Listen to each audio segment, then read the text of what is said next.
You folks see what happened at that auction last week? A single Colt Python, just one.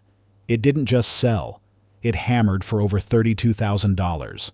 Now, if you think that was a fluke, or some glitch in the matrix, you need to pay attention, because this is the new reality of the wheel gun market. Walk into a gun store today and buy a modern polymer striker-fired pistol. The second you walk out that door, you lost value. But certain revolvers, they are doing the exact opposite. They are climbing faster than gold bullion. Some have doubled, some have tripled. And the rare ones are shattering records that have stood for generations. Today, we are breaking down 10 revolvers that you should never let go of. Because in 2026, these are not just firearms. This is money, locked in steel.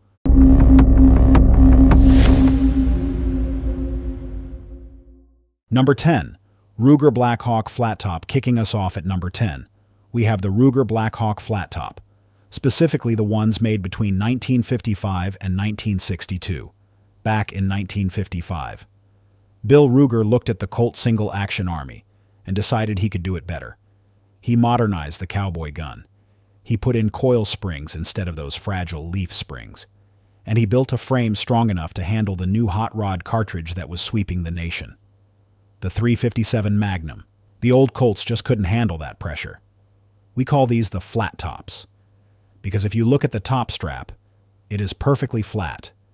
No protective ears around that rear sight. It gives it a silhouette that you can spot from across the room. Ruger only made about 30,000 of these across all calibers before they redesigned the frame in 1962. That is a finite supply. If you find a standard one, you are looking at $350 to $750. But if you find a rare variant in .44 Magnum, you are talking over $2,000. These .44 flat tops were Ruger's answer to the Smith Wesson Model 29. Before the Super Blackhawk came along and stole the show. Keep your eyes peeled for the 3-screw models. Look at the right side of the frame. 3 screws means it is the old lockwork. No transfer bar safety. That is what the collectors want. Prices on these are climbing steady, up over 200 units in demand just this last year. Number 9. Smith Wesson Model 27. Number 9. The Smith Wesson Model 27, but specifically the pre-1957 era, before the government-mandated model numbers. This gun was simply known as the .357 Magnum. This was the flagship. It was the successor to the legendary Registered Magnum. It didn't have the registration number, but it kept that insane level of hand fitting.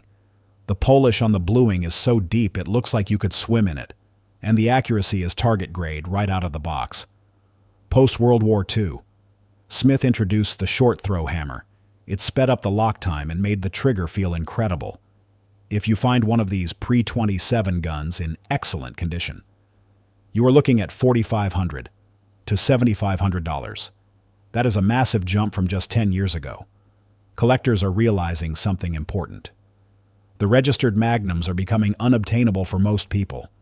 So the market is moving to the next best thing. These transitional models, same quality, fraction of the price, for now. Number 8. Colt Diamondback. Number 8. The Colt Diamondback. Think of this as the Python's little brother. Introduced in 1966. Built on the smaller D frame, it has that same sexy ventilated rib, the full underlug, and the target sights. But it shoots 22 long rifle or 38 special. Here is the thing about the Diamondback. Values have doubled in the last 5 years. Why? Because of Python mania. When the big Pythons started hitting $8,000, collectors started looking for a more affordable way to get into a snake gun. The Diamondback was the target. If you have a 22 WMR version with a 2.5-inch barrel and a nickel finish, you have the holy grail. But be careful. The Blue Book of Gun Values literally warns about fakes on these. People forge them because they are worth so much money. A legit first-year model in the box, $3,000 to $4,000. Even a beat-up shooter grade is bringing $1,500. Demand for these is spilling over from the Python market, and it is not slowing down. Number 7. Dan Wesson Model 15-2 Pistol Pack. Number 7. The Dan Wesson Model 15-2. specifically the pistol pack. This comes from the Monson, Massachusetts era, 1968 to 1990. Daniel B. Wesson II, the great-grandson of the Smith & Wesson founder. He went off and started his own company. And he changed the game. He introduced a tensioned barrel system. Instead of screwing the barrel into the frame like everyone else, you have a barrel shroud and a nut at the muzzle. You create tension. And that makes these things tack drivers. The pistol pack is the ultimate range kit.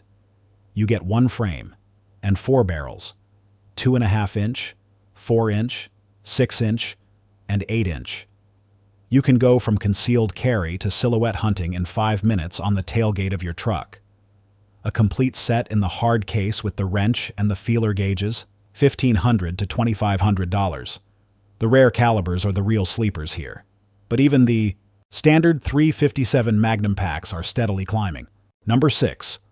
Ruger Super Blackhawk Old Model. Number 6. The Ruger Super Blackhawk Old Model. Now everyone knows Clint Eastwood made the Model 29 famous. But not everyone could find a Smith & Wesson back then, so they bought the Ruger.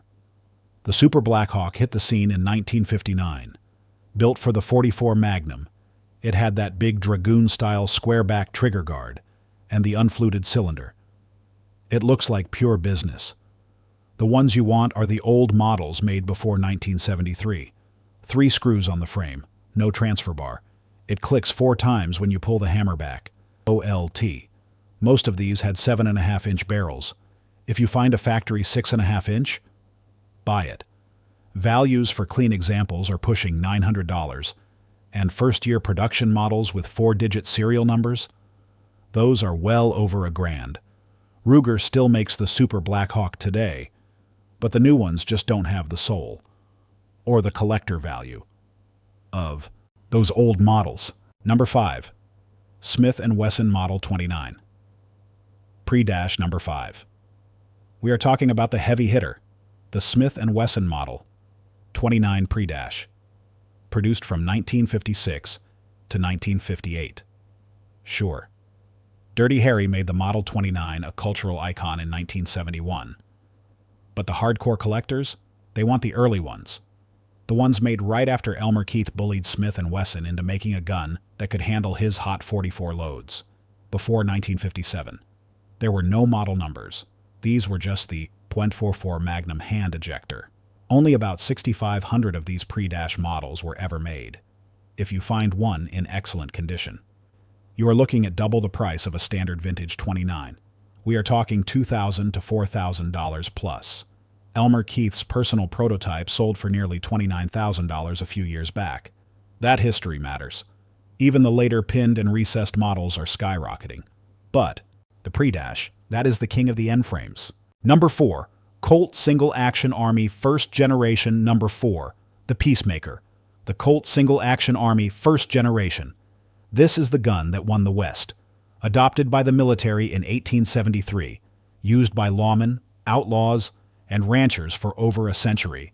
Collectors split these into 2 groups: the black powder frames, made before 1898, and the smokeless frames, made up to 1941. The black powder guns are the gold standard. A clean example can run anywhere from $5,000 to $15,000 if you get into the rare stuff, like the U.S. cavalry contracts, or the Bisley target models. You are talking $20,000 easy. A Black Beauty engraved by Nimschke just sold for over $1.6 million. They aren't making any more of these. Every year, more of them disappear into museums or private vaults. If you want a piece of American history that you can hold in your hand, this is it. Number 3. Colt Boa. Number 3. The Colt Boa. If the Python is the king, the Boa is the unicorn. This was a special run in 1985 for a distributor named Lou Horton. They only made 1,200 of them. Total, 600 with 4-inch barrels, 600 with 6-inch barrels. Here's what makes it weird. It is a Python barrel fitted to a Mark V Trooper frame. It has that royal blue finish, the hand-tuned action, everything you expect from a top-tier Colt. But because they made so few of them, the price is absolute insanity. Back in 2015, you could maybe grab one for $8,000. Today, The average auction price is pushing $30,000. That is a 236% increase in less than a decade. A matching pair recently sold for over $52,000. This isn't just a gun anymore. It is a retirement fund. Number 2. Colt Python. Number 2. The legend itself. The Colt Python. Specifically the early years, 1955 to 1969. Since the day it dropped, this has been called the finest production revolver ever made. That royal blue finish wasn't just paint. It was hours of polishing by masters who are all dead and gone now. The action stacks smoothly right before the break. It is mechanical perfection. When Colt brought the Python back in 2020, people thought the vintage market would crash. Nope, it did the opposite. People bought the new one, loved it, and then decided they wanted the real thing, the hand-fitted original. Early Pythons with the hollow underlug and the correct box are bringing $8,000 to $15,000. If you have a rare nickel finish or a short barrel, over 20 grand. The market for these shows zero signs of cooling down. The difference between a CNC machined modern gun and a hand-filed vintage gun is something you can feel in the trigger pull, and collectors pay for that feel. Number 1. Smith & Wesson Registered Magnum. And finally, number 1.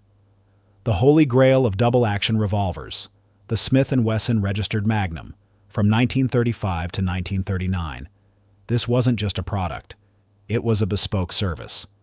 Douglas Wesson worked with Phil Sharp to create the most powerful handgun in the world. And when you bought one, you custom-ordered it. You picked the barrel length down to the 1/4 inch. You picked the sights, the grips, the finish, and the sighting distance. Each gun was hand-built by a master gunsmith. It took weeks, and when you got it, it had a registration number stamped right on the yoke. Reg, followed by a number. You got a certificate signed by Douglas Wesson himself. These cost $60 back in the Depression, which was a fortune. Today, because every single one is unique, and because they represent the birth of the Magnum era, the prices are astronomical. We are talking about the absolute peak of American firearms craftsmanship. If you own one of these, you don't own a gun, you are the caretaker of a national treasure. So there you have it. 10 pieces of steel that are outperforming the stock market. It just goes to show you. Quality never goes out of style, and they sure don't make them like they used to. If you enjoyed this breakdown, do me a favor, smash that like button, subscribe to the channel so you don't miss the next one, and drop a comment down below. Which one of these wheel guns would you take to the range, and which one would you lock in the safe? I'll see you guys on the next one. Stay safe.